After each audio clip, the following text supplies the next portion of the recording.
Welcome to Creative Evolution, the show that gives artists a real plan for a long term career. I'm your host, Josi J. Today, we are joined by the Siren of Soul herself, Jeanine Fuller. Originally from Brooklyn, New York, Jeanine reinvented her entire musical career right here in East Tennessee. She is a powerhouse vocalist, a band leader for the True Funk SOULdiers, a mother, and the CEO of J9 Queendom Entertainment. In this episode, we trace her incredible journey from studying at the Manhattan School of Music to releasing her award winning debut EP, Endurance. We go deep on the ultimate balancing act, how she manages wearing so many different hats, why creating firm boundaries is the only way to protect your creative energy, and how she finds peace in the middle of chaos. We also discuss why she officially structured her art into an LLC and why it's so vital for women to own their own business and demand respect in this industry. As Janine's journey proves, you have to master the business side of your art and learn to balance your priorities so you don't get taken advantage of. Remember, talent gets you the gig, but professionalism keeps it. Let's start the evolution. Can we do it?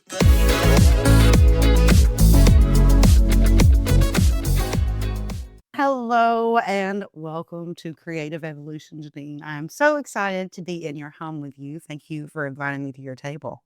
Well, you're welcome. Thank you for having me, sweetheart. I love you. I love you too. I love you too. So we'll just dive right into it.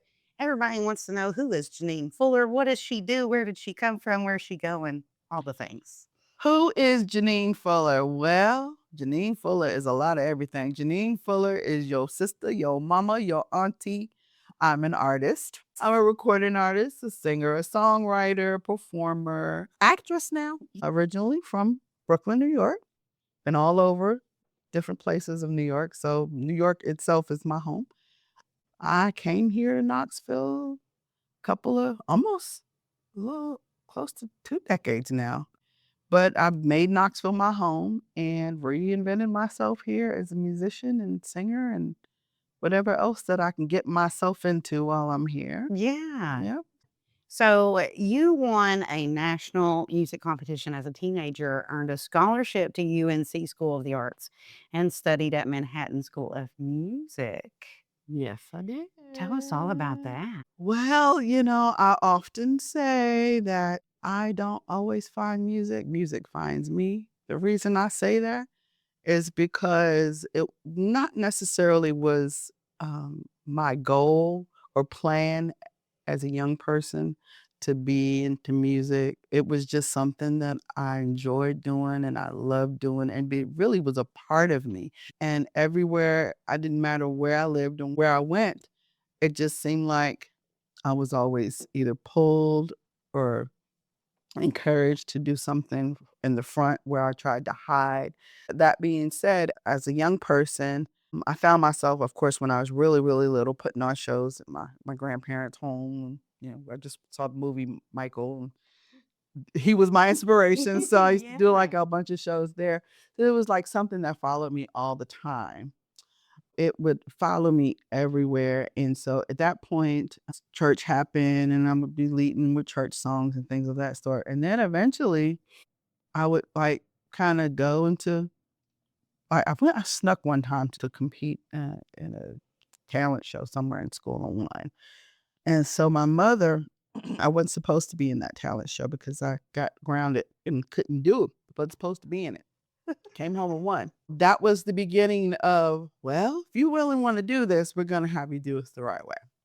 So basically, that's kind of how the whole evolution of winning certain awards kind of happened. I mean, I played the violin and was in orchestra and all those wonderful things. Played that for 10 years and played a little bit of piano.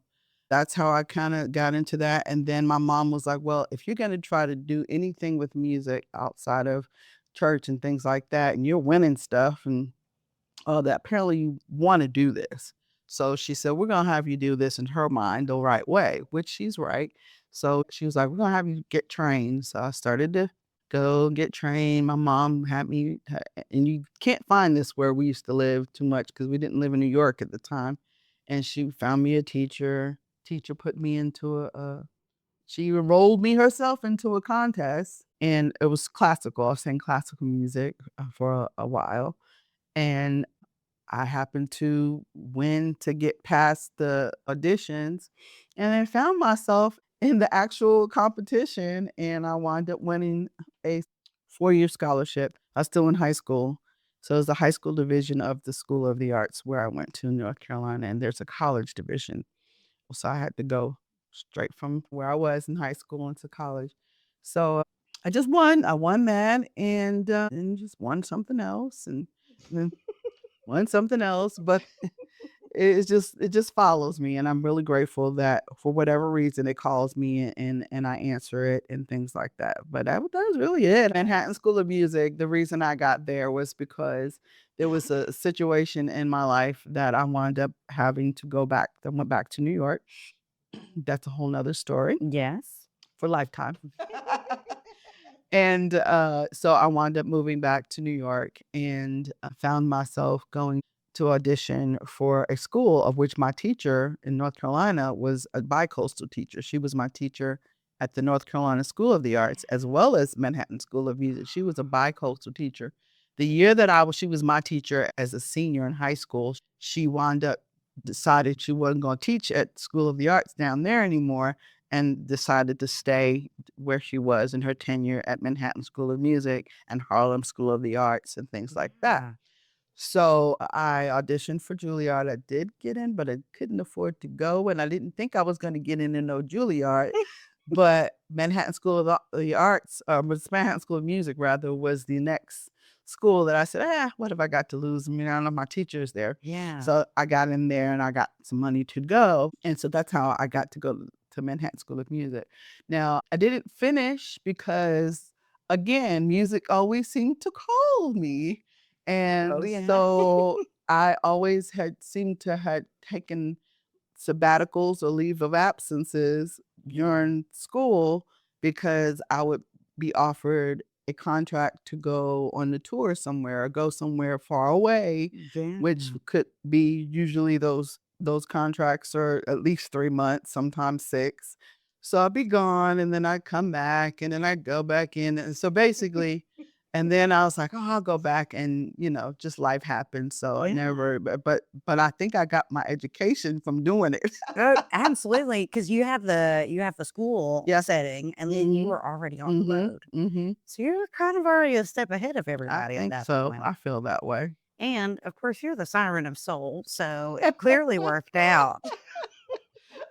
People have said to me in years past, "You can sing an aria and still have soul," which you Yes. Yes, you could sing the phone book to us and still have So I soul. appreciate that. Somebody dubbed that on me. I giggle every time I hear this Siren of Soul thing, but I It's appreciate it. it's so fitting. It's so fitting, though. Thank you. Whoever you are out there, thank you. Thank you for that. So let's fast forward a little bit. You came back to music through karaoke bars here in East Tennessee. Take us back to that moment when people's jaws dropped whenever you were in the competitions down here. Yeah, it was just because I just wanted to have some fun, sing some karaoke and stuff like that. Then I started getting into little contests, and it seemed like it was kinda becoming the thing to where some of my friends was like, "We need to find another contest for you to get into." And so, yeah, we get a contest for you to get into. So basically, I would win money or prizes or something like that just for the fun of it. And then it turned into some contests. And it's like, oh, okay, I can win a little money here, win a little money there. And it kind of became a career in a sense. But it was still a lot of fun. But my biggest thing when I think after winning, a couple $500 here and a couple $100 there, some tickets to this, that, the other. My biggest thing I think was just this for the fun of it, bull feathers. Mm-hmm. I never even heard bull feathers. I was here for several years and I didn't even know about bull feathers, believe it or not. One of my other friends, her name is Deanna, and she was the one that used to work over there, and we became friends through some other karaoke stuff. And she was the one that suggested I go and try out for that. And I was like, girl, I don't got no time. I don't feel like doing all of that. It's 6 weeks or whatever. I don't really go on. I don't like contests. And mind you, I win contests, but I don't like to compete. I really don't. I don't. I just want to be me and do what I do and call it a day. Right. So it turned into that year, every time you won something, you got a prize or whatever. Actually, even before Bull Feathers, I was in the voice off that was here. Yeah. That was the real thing. I mean, that was not kind of karaoke, but not because they really just kind of go by you performing or whatever. But that was one of the other ones. But the Bull Feathers was definitely one as well. I got into that contest and got to the next level and the next level. And a lot of times my selling song was something with either Aretha Franklin. Typically it was I Will Always Love You by Whitney Houston. I was obviously I've been a big Whitney Houston fan. Kind of grew up with singing her music. I feel like she would train me to sing too. Breath Control and just all of that stuff. And that would be my winning song. Some other great showstopper songs, but that was usually my winning song or a song in karaoke or something with Donna Summer, some big showy song that I'm singing, and just because, I don't really wanna compete, but okay, let me sing this. Exactly. If you're gonna do it, you might as well, right? Exactly, and it was like Sing Your Way to Nashville or Oh, something. yeah. So I had won some money and some recording time. Now I did not have any songs of my own that was ready to play. I wasn't even thinking on that level, but I did utilize that opportunity and did go at least record my voice so that I could Yeah. have something to sell on whatever platform like Reverb Nation. I think it's still on there. So I had it on there so that if anyone at least wanted to hear what I sounded like, you Yeah. can go on there and hear that, and another friend actually encouraged me to do that, so that's why I did that, and, that the rest for that is kinda history, and then it just turned into, I started gigging really because I wanted to give back to the LGBTQ community, Yes. and I started there at a place that used to be called The Edge, is now called Core. And so I started there, but it kind of started here from just doing a little karaoke here and there. And then now it's like, you want to do karaoke? It's really fun, but it's like it's not sometimes Right. because I work doing this all the time. Exactly. It's So our job. yeah, And then you've got the people in the crowd that are like, we're just here to have a good time. And they absolutely. want to come up and be like, nobody told me you were going to be here. Right. I'm supposed to go up after you. And Right. what? I feel like it discourages them from really wanting to Yeah. sing. And I'm like, dang, I just want to have fun like the Right, rest of right, you. and a lot of times now if I ever go, because I hardly ever get to go, but I always wanna choose songs that I'm gonna be singing with somebody and just having fun or whatever, Yeah. but, I mean, it is kinda ironic that karaoke kinda was my claim to fame in some ways here.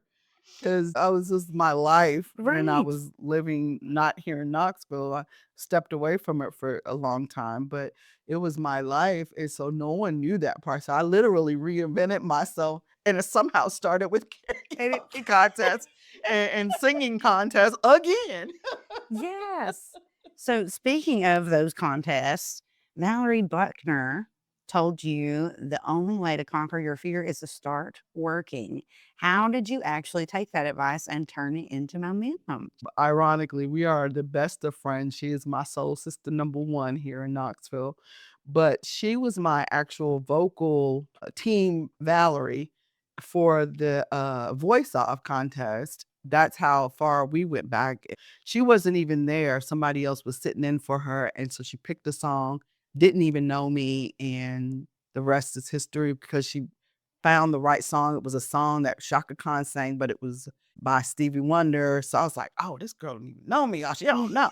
So, but after that, Valerie and I had become friends. I was winning every week for that Yeah. too. And she was like, "Well, more people need to know you here in Knoxville." So she would have me sit in with her band. The band she was in at the time was Pop Rocks. So then I was like, "Girl," she was like, "No, you don't really need to be doing in this contest. I don't need to be coaching you. You need to be just doing this." And so that's kind of the thing. And I was like, "Girl, I ain't done this in a long time. I don't know what to do." And she just said, "Just do it." And I'm like, "What? But what does that mean though? I don't really know anybody. I don't know how to start. I don't know what to do." She's like, "Just do it." And so she just had me sit in with every time she still does it. Well, when she had her active band, she would still do it. Just sit in, more people know you, and they get to hear and see what you do and things like that. And so, like, that's kind of what happened after I decided to give back to some place when I wanted to start. I promised that I would, like I said, give back to the LGBTQ community and IA. Got that part, sorry. But I wanted to give back to that community, and because they already knew and heard me sing, and a lot of them were already very supportive, and I won stuff there too. A lot of the gay clubs, I won a lot of stuff there too, and a lot of friends I got there. So anyway, that's kind of what I did. She just said, "Come on, and you need to just go ahead and just do the darn thing." So I I did it. I mean, you can't tell Jeanine to do something. Just do it. Cause Imma find a way, and I really didn't wanna be the one up front, though. Like, I honestly would have rather been just singing with a group of people and in the back somewhere, being a supportive cast member or supporting singer for someone else. I still enjoy doing that, but for whatever reason, it chooses me, and I just go with the journey. I'm so grateful because a lot of things have happened to me that you can't make it up, and you go, how did that opportunity come? And people have even asked me that have been doing it for years. Yeah. How did you get that gig, or how did you get that opportunity? Oh, I don't know. I'm grateful for social media now. It's a Yeah. necessary evil. So I did put a lot of things out there too, but I didn't know anybody. It just, and then I really can't answer that. So Yeah. I am very grateful for wherever the journey is taking me.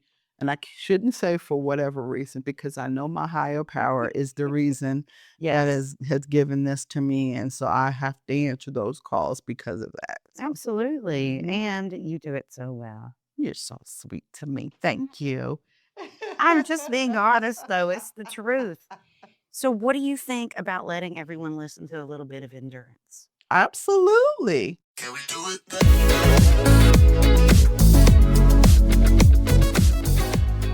Welcome back. Welcome back. I hope you all enjoyed endurance as much as I did. So, Janine, let's talk about it. You released your debut EP, Endurance, in September of 2024. Why did it take courage to put your own original music out? And why was that the right moment? Let's see. So I think fear, insecurity, but your own music is vulnerability. You don't know if anybody else is going to accept it, but it's your baby. So it was that. I would even say that I just probably didn't have the confidence. I've been doing the back end of things like that, recording here and there for years before.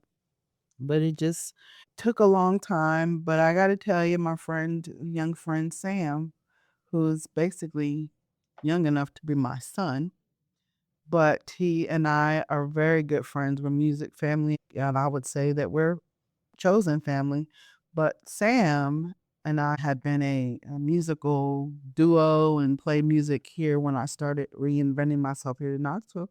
And he was the encouraging factor to get me, push me, encourage me to do something, because a lot of times we were creating anyway, one way or another. He's amazing at all kinds of stuff. Yes, he is. Yes, and we learned from each other. I learned a lot from him, and he says he learns a lot from me, but he was very, very instrumental and very encouraging to get me to do something. We were talking about it, and we were talking about, actually, we probably should have been doing it a long time ago if it was Sam's idea. So I'm very grateful for my young friend Sam. I really am. And so that's kind of where it came about. We had at least 4 songs before he had traveled off to go to the West Coast to LA. And he was like, "You're going to do this." He pretty much says, "I really would think that you should do this." So it was like, okay, now you don't tell me what that I'm gonna do something. So I just follow through with it till the end. And so even though I'm very proud of the product and what came out, we kind of went through it a little quickly, Yeah. but I'm proud of what we did. And so it was like, here. Then I said to myself, what do I want to call this? The music, every piece, a different part, they're all different. All of the songs, four songs, and to me, they're all different. They're not one structured type of genre or style, not in my opinion. And I thought, I've been through a lot of stuff, and I'm an OG trying to make sure that I'm still doing this, but also be an inspiration to other people. Yeah. So you know what? I'm going to call this endurance. I love that. That's kind of where it came from. When you listen to the songs, they're all about strength and they're all about self-worth and finding your own path. Yes. So you got to go through things in order to get stronger. So endurance was just definitely the one, and I'm proud of it. I'm very proud of You should what we be. did. So the EP earned you International Vocalist of the Year in all genres. What did that recognition mean to you after everything you've been through? Well, it validated some things.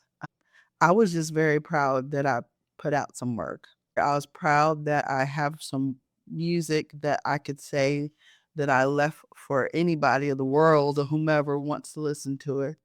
But when I had gotten an acknowledgement on that, it made me feel a little validated. And it actually encouraged me to say, well, I guess that wasn't so bad. Why didn't I try to go ahead and do more of what I was already doing in the first place? Yes. So, and now to the point to where if it sucks or somebody don't like it, now I don't care. Because it's like, at least I got it out there now. I'm putting my vulnerability, and I think it's also my age and stage of my life where it's like, look, it's here. If you don't like it, oh well. But you do, I'm very happy that you do. I wish we could reach that before we get to a certain age. Oh my goodness, right? It Yes. takes us a while. It does. It takes a lot of us a long time to get there. They're a little award thing, just kind of, and then I got a couple of those other little nominations, 8 nominations for something Yes. else. I just floored me, and it was accepted by professionals. Yes. I mean, I of course appreciate fans and followers and things of that sort without a shadow, because without that, I don't have anything. But it was nice to be recognized by people that are in the industry and that are professionals that know Yeah. what they're looking for. Exactly. So And they know what sounds good and they know what actually works and what you do works. yeah, well, I'm so happy about that.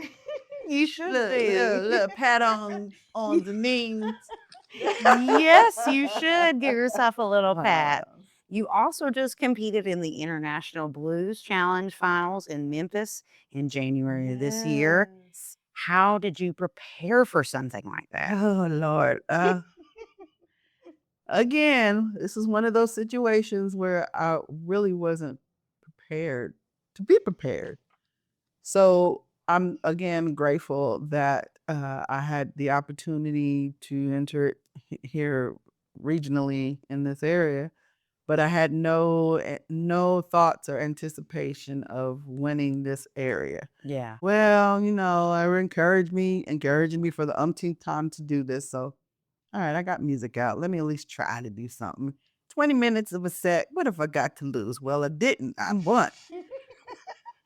Yes, you did. So with that being said, I didn't have much time to prepare, whereas I would have brought my entire band. I didn't. I scaled that down. Most of the players, except for the guitarist, most of them didn't play with me on a regular basis.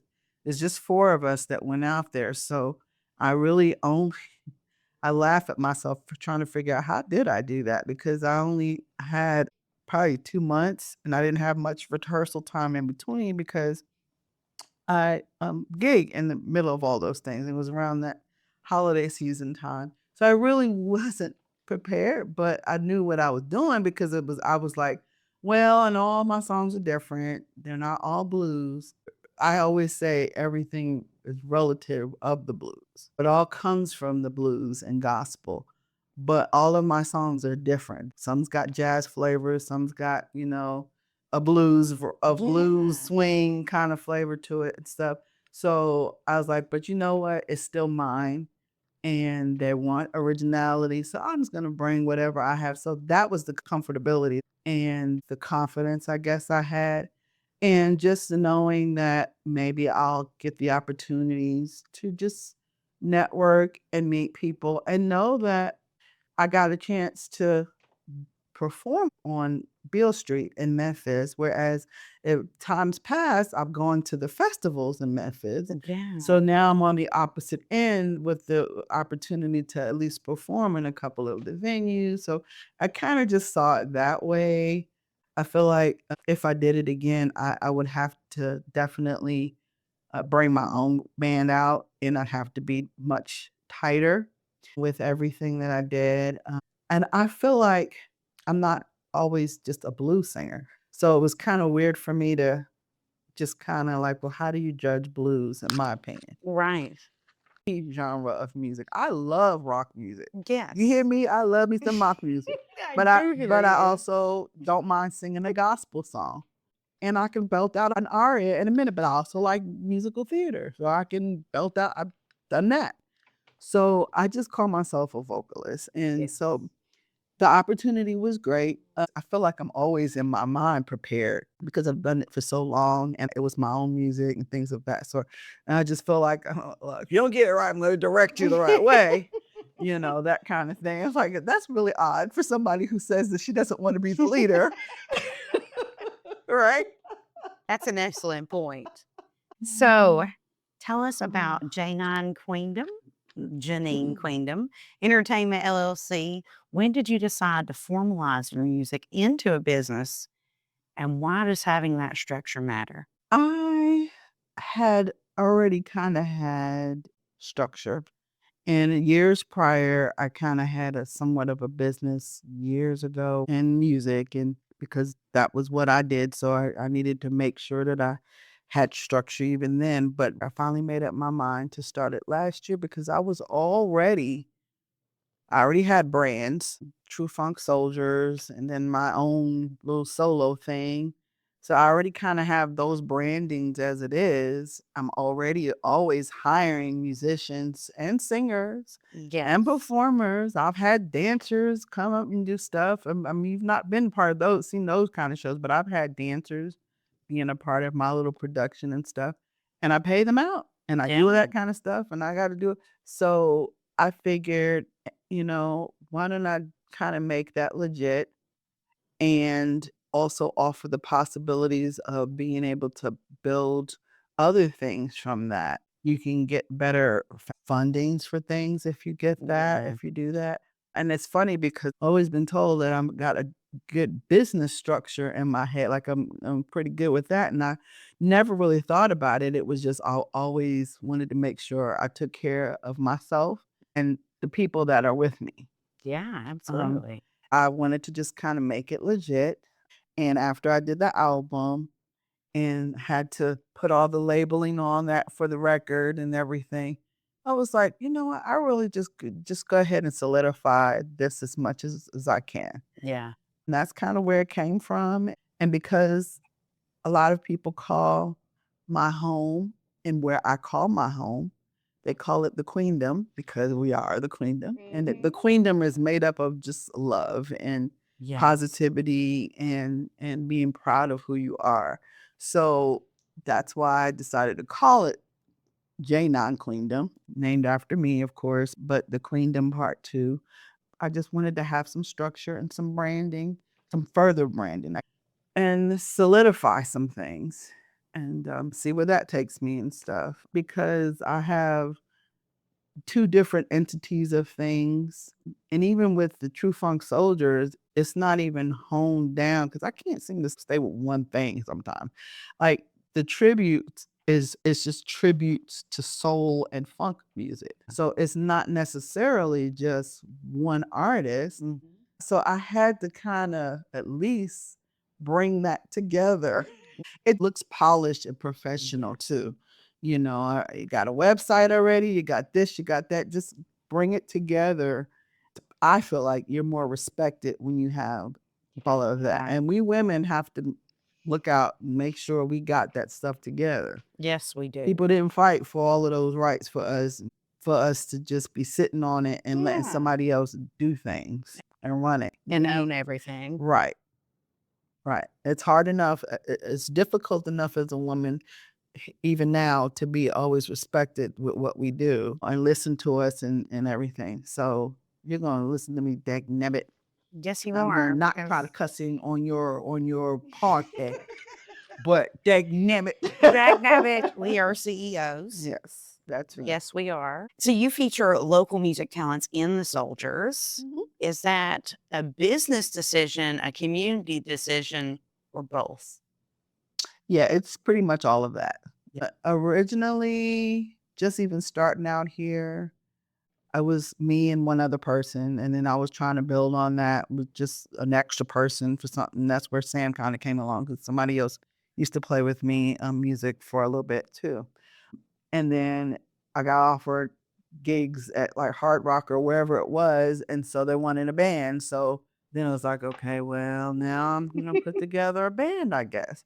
So it kind of started out that way, and then when I restructured, especially True Funk SOULdiers, and had a concept in my head what I'd like to do with that particular concept, that's when I actually did technically have band members. But we're in Knoxville, and for some reason, many of us can't keep. I can't. I have not always had that luck to keep the same band members on a regular basis. I have my select few that are just literally soldiers, but they're all working musicians. And if we make sense of it all, schedule ourselves and do the right thing with that, we can keep the same group of people and stuff. It's hard sometimes with practices and rehearsal, and you gotta get tight on things and stuff like that. So sometimes I do have to just hire different musicians for different projects. But if I'm doing a project where it is a tribute show, it depends on the show. I'm gonna want singers. I'm not gonna want to do it all by myself. And I love to feature other talent. I mean, that's probably my most favorite thing to do, more than me singing myself. I want to put you out there, and I want you to be featured. I believe in your talents. If I'm putting you out there, I'm believing in something that you have too. So a lot of times, if I'm doing a show, I'm like, yeah, just let me sing back up, and you go ahead and sing the lead, or whatever the case calls for. But I like to make shows out of it instead of just being a gig. Right. I want to use the community for that. Absolutely. I want to use the talents. I even, for a hot moment, had another band called the Groove System just for a hot stint, but I got busy with other things. But one of the young ladies, Lila, is a fantastic guitarist. She now has her own girl band called High Days. Look, I'm promoting my girl there. They're amazing. Love them. Amazing. Well, I've had the privilege of having Lila not just play for me on other occasions, but she was part of that band with me. And sometimes if I do acoustic, if she's available, I'll have her play with me on that. So anyway, I have hired other bands, different projects, and sometimes I want to reinvent myself and not hear my name in the front. So I'll put something else together where people go, we want to wait. We don't. Oh, I didn't know you were in it. So then I have to put my name in it because whatever reason they feel like they got to hear Jeanine in there. But I love community. I've been like that even when I did this living at home in New York. I always, and even church, I just always want to be a collective. I want to bring everybody in on it. I always wanted to be the one in the choir to be the support and like, okay, I might show you how to sing that voice part or whatever, but we can do this. And I can't stand in the back because I'm short. But I would rather stand in the back and y'all got this, and that's kind of how I feel. But I want to be as fair as I can. It's kind of hard sometimes money-wise to pay the worth of everybody, but I try to be as fair as I can with that too, which is a good reason why I'm real encouraged because people come back and work with me and for me. So that's a good thing. It is a great thing. But ideally, I just wish that I did have one group of musicians that were my band, and I call them my band each time that they're up there. If they're a True Funk Soldier, you could have been singing one song in a show with me, and you are officially a True Funk Soldier. Right. That is right. And I get to carry that title with that's them. exactly it. That's what I love about almost I think every single interview that I've done for this podcast, we've always touched on community and how important it is. And I think that people really overlook the fact that there are so many of us that do want to just work together and bring the community together. And it's not a competition. Nope. It is not a competition. I just wish that we could really push that message out there that, hey, Yeah. there's enough love for everybody. And I appreciate that. That's the part I think I appreciate a lot here in Knoxville. Yeah. The community that I seem to have come across has been that. It has been just everybody is pretty supportive of one another. That's just the world I've come to when I've been here now. In another lifetime, years ago, it was not always that way. Yeah. It's cliques, it's competition. It's usually vying for whatever job it is. It's funny because I still was never like that. And so that's when I got dubbed for some crazy reason a diva. Because I'm like, I'm not a diva, no, but you know what you want to do, and you don't want to compete with anybody. So that's what a diva is. I was like, okay, whatever you call it.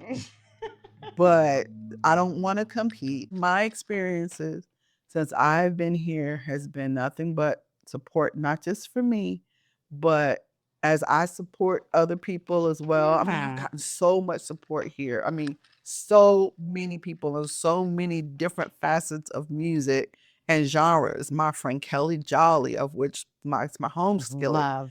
It's got so many wonderful people that have been such support systems here and encouraging. And so I'm hoping that I also know that I had that, so it goes back to them as well. But all I know is here in Knoxville, that's a rarity. Because I mean, just over a couple of hours from here in Nashville, it's not always that way. Yes, yeah, you said it right. Yeah, there is cutthroat out in Nashville. Yeah, you said it right. I mean, we have people that are here that's from Nashville that seem to be happier here. And they should be stars. We have so much talent here in Knoxville. It's a very well kept secret. I mean, you've got amazing jazz stars here. Actually, a lot of them just choose to live here. They are very, very talented, very gifted. Some of them very well renowned too. Absolutely. And you just don't even know until someone else tells you, which is beautiful. There's a humbleness there. There is. There's a humbleness, and it's almost like it's like a haven for all these talented musicians to come together and work together. Right. Because I mean, there's people that have asked me when I relocated here for various personal reasons, but a lot of them, mostly were musicians or, in that field, and they would go, why are you going to Knoxville? Like, what's in Knoxville?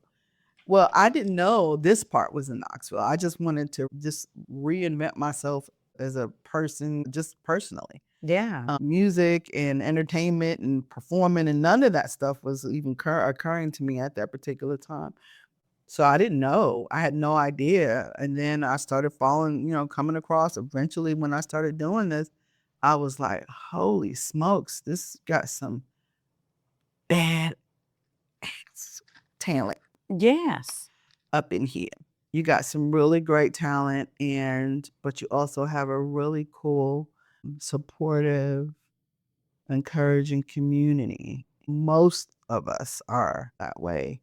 Everything's not gonna be perfect everywhere. Never. It'll never be perfect. However, I think we're doing a really good job. I'm really proud of Knoxville for that. Very, very proud of Knoxville for that. I am so. So what do you think about listening to some high days? Yeah. Oh yeah. Let's do it. Can we do it?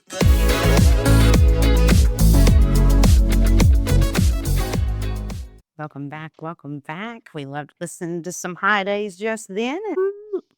So we'll just jump right back in. So you're a mother, a band leader, a solo artist, a touring artist, and a business owner. How do you protect your creative energy when life is pulling you in every direction? That is very difficult because sometimes I don't know how to stop. I've had to make myself stop. I just have to take a break, and I have to create boundaries, especially now with our cell phones, we have social media, we have all that stuff, and those can take over and take control sometimes. And there have been times where I had supposed to been relaxing or trying to find that time to regroup.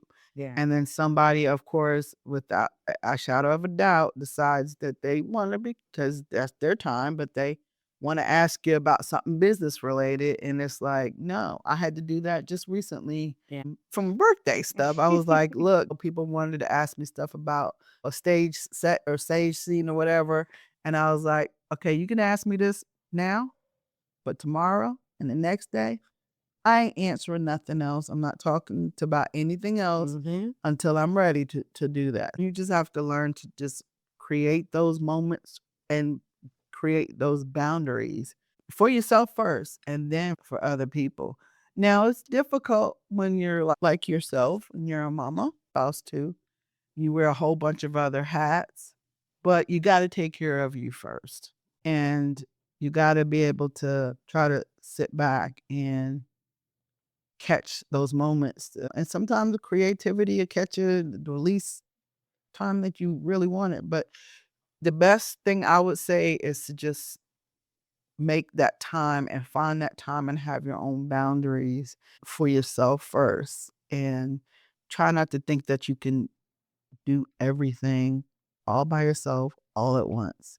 Be easy on yourself sometimes. I mean, you have to have the pressure to say, look, I want to get this done. I have goals. That's another thing. You set your goals, check them off, write it down, all that kind of good stuff. All that old-fashioned stuff still remains. It does. But again, the boundaries are the other things. Yeah, it sounds a lot like you're doing a balancing act, and you have to really think about what your priorities are and where you can set those priorities aside, which it's every day. Every day. It's every day. All wear many hats. And as the saying goes nowadays, life is lifing, Yes. you know, and it happens exponentially. Sometimes it's hard to keep up with the way the world is going so quickly, but you just got to stop sometimes. Yeah. You just got to stop. Take care of yourself. That is wonderful advice because you know me. We've talked extensively multiple times about how we really dive into everything head first, and we want to go full force all the time. But yeah, we definitely have to step back and take care of ourselves. You got to find it. You got to find it. I mean, there was a time that I was a single parent, just basically separated. I wasn't even divorced yet, but having to juggle two children that were a world apart in years, like 9 years apart from each other, juggling that and juggling all of the other things that go along with being a mom of two children and different worlds, and then doing everything. Even going to the bathroom is a chore. You have all of those things to juggle. And you're trying to live your own life too. Yeah, it's hard. And I'm not saying that you got to put yourself first for all of that too, because your kids got to be taken care of too. As simple as even with the kids or anything that like that, when you're juggling your career, music, you're juggling momhood and family life, even going to the simple as going to the bathroom. Y'all stay out there. Please. Just stay out there. Yes. Let me use the bathroom, please. Girl. Yes. Because one of my kids, who I'm not going to say her name, used to like to follow me in the bathroom. I mean, that's a bit much that I'm telling them information, but still. But it's so true. Like finding time for yourself and being able to tell people, like at your birthday party, like, yes, you can ask me about this now, but right. I'll 5 more business. Right. Yes. Yes. Oh, thanks for talking. Thanks for letting me know that you want, and they like to slide it all in there. Nope. Sorry. We're appreciative. However, protecting the peace. That's just me. I think it's just things I've just learned to. It might also be the Taurus in me too, because us Tauruses, man, we like comfort. We like peace. We don't want no drama. I don't like drama. Whatever I have done, I have to say to you, I will say to you right now. I work in chaos sometimes, but I find the peace in that too.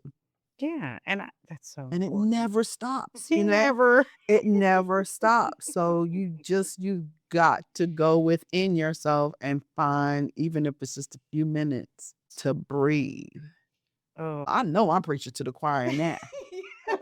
yes, you are. Yes, you are. So we'll talk a little bit more about who your influences are.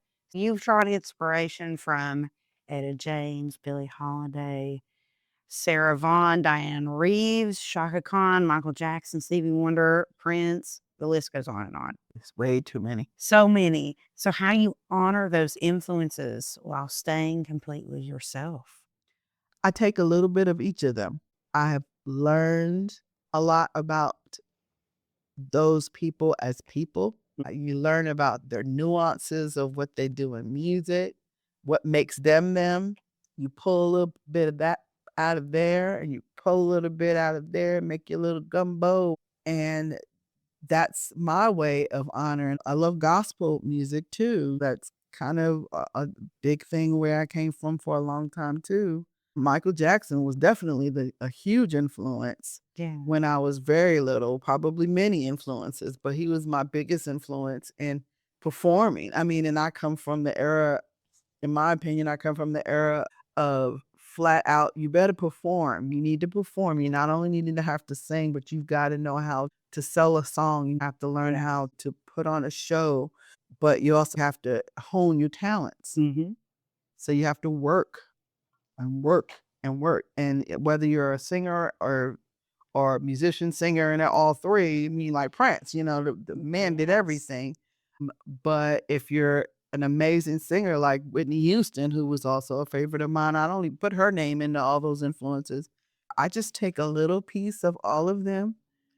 I want to honor them because we have had the opportunities from them. We're standing on their shoulders even as we speak. Yes. I try to keep a piece of me, but I also try to kind of channel them in a sense.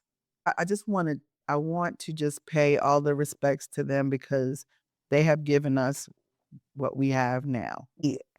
Thinking back on the performances that I've seen you do and listen to your own music, I can definitely see where you've kind of taken little dashes of their specific ingredients and thrown it into your recipe. And I think that's beautiful. I think that's the best way to put that is you've got your own little melting pot Yep. that you're throwing together, and that's how you pay homage to them. Yep. I think that's brilliant. Yep. I often say I'm eclectic. I like that word. Don't ask me why I like to use that word. But I like eclectic. Yes, because you are eclectic. I've heard you do every genre. I don't think the only thing I haven't heard you do is rap.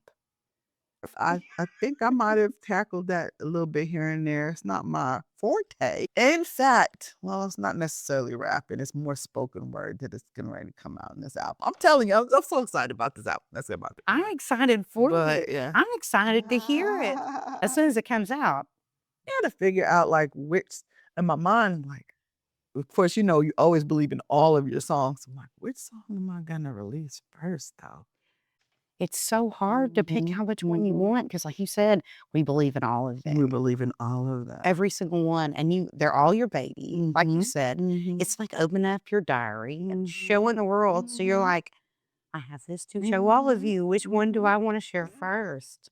And you know, we all got something to say, but I feel like in the climates that we're living in right now, not even trying to go political at all, but the climates that we're living in right now, we need all the positivity that we can get Yes. and all of the love that pours out of the music that we can get. And I feel like with this project, that's what I'm ready to give.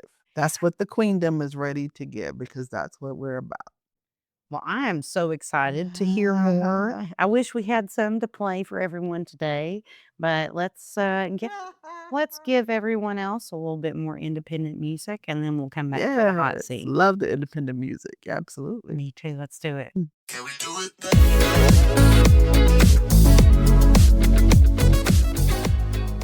Jeanine, I am so grateful and so honored to be sitting here at your kitchen table to give everybody this episode of Creative Evolution. And to thank you, I am putting you in the hot seat. Why, thank you. I know it's your favorite. For those of you who do not know, the hot seat is a this or that and short answer question where my guest answers as quickly as humanly possible. Are you ready? Yep. Let's do it. Soul or blues? So, Brooklyn or Knoxville? sorry, Brooklyn. Studio or stage? Oh, stage. Original music or tribute show? Now, I would say originals. Diane Reeves or Aretha Franklin? Oh, dear God. Jesus, Lord have mercy. Okay, I'm going to have to say Aretha. Oh, we love Aretha. Etta James or Shaka Khan? Oh, dear God. It's going to be Shaka Khan. Lord Jesus.